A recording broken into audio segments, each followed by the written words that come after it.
Hey everyone, and welcome. So, if you're someone who works with data, you already know that your tools can either be your best friend or, well, your worst enemy. Today, we are going to talk about a library that is making some serious waves, and for good reason. It's called Polars, and honestly, it feels like it's built for the data challenges we're facing right now. Okay, so let me ask you something. Have you ever been in this situation? You've got this massive data set, you're trying to run what should be a simple analysis, and your go-to tool just starts to choke. You're just staring at the progress bar, watching your computer's memory shoot through the roof, and you're just sitting there thinking, come on, there has to be a better way than this. Yeah, these frustrations are super common. I'm talking about jobs that take hours or even days to run. Or even worse, your whole process just crashes because you've run out of memory. Again. And then you're stuck trying to figure out some clunky workaround for what should have been a straightforward task. It's a huge pain, right? It totally kills your flow and stops you from doing the fun part, which is actually finding the cool insights in the data. Look, the reality is our data sets are getting ridiculously big, and even our basic laptops now have multiple CPU cores. The old tools, a lot of them just weren't built for this new world. They're just not cutting it anymore. It's really time for a tool that's designed from the ground up for the way we work with data today. And that is exactly where Polars comes into the picture. This isn't just some minor update or a small improvement. No, this is a total rethink of what a DataFrame library can be. It's all about giving you massive performance without having to set up some crazy, complicated system. So what exactly is Polars? Well, at its heart, it's an open-source DataFrame library. So if you've used something like Pandas, you'll feel right at home with the basic idea. But here's the kicker. The big difference is what's underneath. It was built from day one for pure speed. It's designed to use all of your computer's processing power, not just a little piece of it. And get this, it can even handle datasets that are way bigger than the amount of RAM you have. Okay, so these are the things that make Polars tick, and they're all super important. First, it's written in Rust. Why does that matter? Well, Rust is known for being blazingly fast and memory safe. Then you've got two APIs, eager and lazy. Eager is what you're probably used to. You type a command, it runs. But lazy, lazy is where the real magic happens. And we'll get into that in just a sec.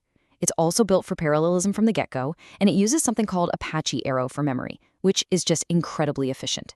The big takeaway here, every single one of these design choices was made with one thing in mind: pure, unadulterated performance.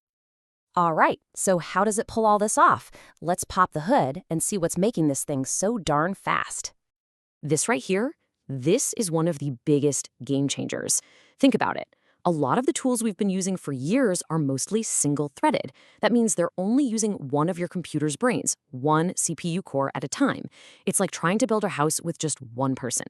Polaris, on the other hand, is multi-threaded. It sees all those cores on your machine and puts every single one of them to work at the same time. It's like having an entire construction crew show up. Of course it's going to be faster. But just using all your cores is only half the battle.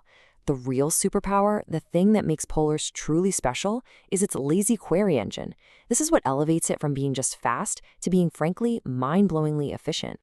Okay, so how does this lazy thing work? It's actually pretty genius. Instead of just doing every single thing you tell it one by one, you first lay out your entire battle plan. You tell it, okay, I want to do this, then that. Polaris doesn't do anything yet. It just looks at your whole plan and thinks, what's the absolute smartest, fastest way to get this done?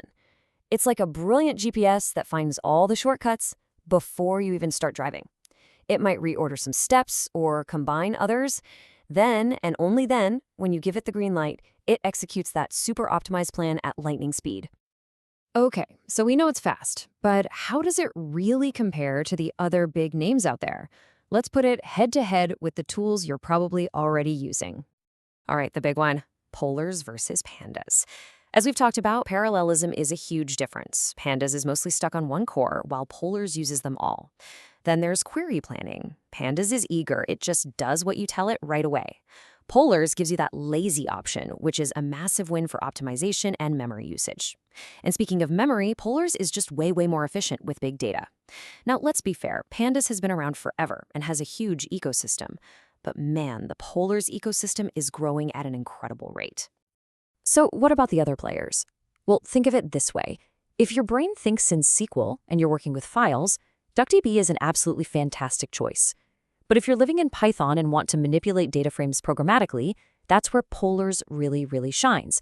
And then you have the heavyweights like Spark and Dask. Those are built for distributed computing, spreading your job across a whole cluster of machines. Polars is different. Its goal is to be the king of this single machine, to squeeze every last drop of performance out of the computer you have right in front of you, which can seriously simplify your life. And this right here is what it's all about. Just read that quote. A job that used to take 2 to 3 days to run is now done in 2 to 3 hours. I mean, let that sink in. That's not just a little bit faster. That is a complete fundamental game changer. It changes how you approach problems, how fast you can experiment, everything. Okay, I'm guessing by now you're at least a little curious. The performance gains are just undeniable. So you're probably wondering, all right, what's the catch? How hard is it to get this thing up and running? Well, you're going to love the answer. It's incredibly easy.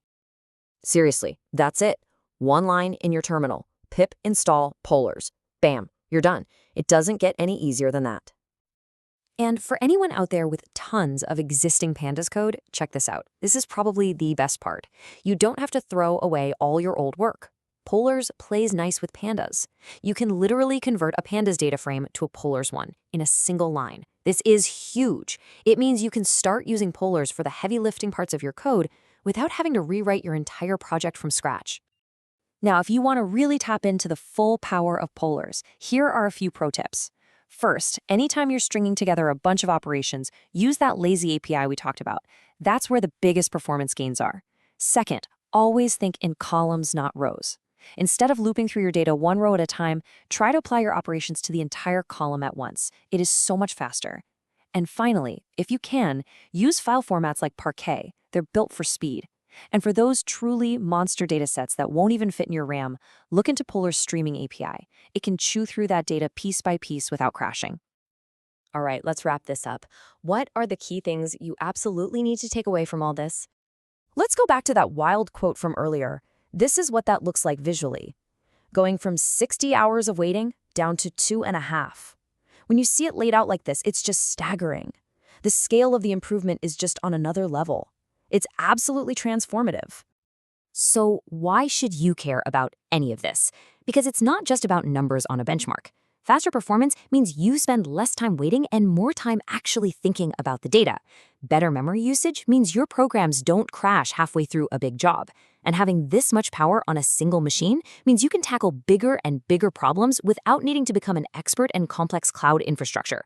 It frees you up to focus on the one thing that actually matters, finding those game-changing insights. So really, it boils down to this.